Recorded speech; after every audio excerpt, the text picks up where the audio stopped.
Hi friends, ఎలా ఉన్నారు? ఒక ఫ్యాక్టరీ వర్కర్ తన ఇంటికి వెళ్తూ ఒక షార్ట్ కట్ మార్గంలో ప్రయాణం చేస్తున్న టైంలో ఒక శ్మశానం దగ్గర ఒక గొయ్యి ఆ గోతులు పడిపోయాడు.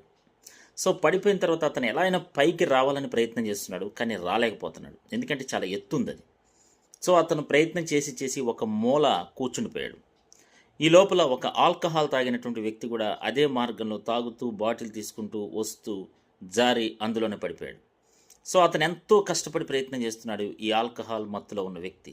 సో వెనకాల ఉన్న వ్యక్తి ఏం చెప్పాడంటే, బాబు నాయన, నువ్వెంత ప్రయత్నం చేసినా ఆ గోతి నుంచి బయట పడలేవు అని చెప్పాడు. ఒక్కసారిగా వామో భూతమో దెయ్యమో వచ్చేసిందని చెప్పేసి కంగారులో భయంతో ఎగిరి దూకాడు. అసాధ్యం అనుకున్న దాని నుంచి బయటపడిపోయాడు. సో ఒక్కొక్కసారి భయం కూడా మోటివేషన్ ఫ్యాక్టర్ అవుతుంది. సో భయంతో మనం చాలా విషయాలు సాధించలేము అనుకున్న విషయాన్ని సాధిస్తూ ఉంటాం. అలాంటివేవో కామెంట్ చేయండి ఫ్రెండ్స్. Thank you.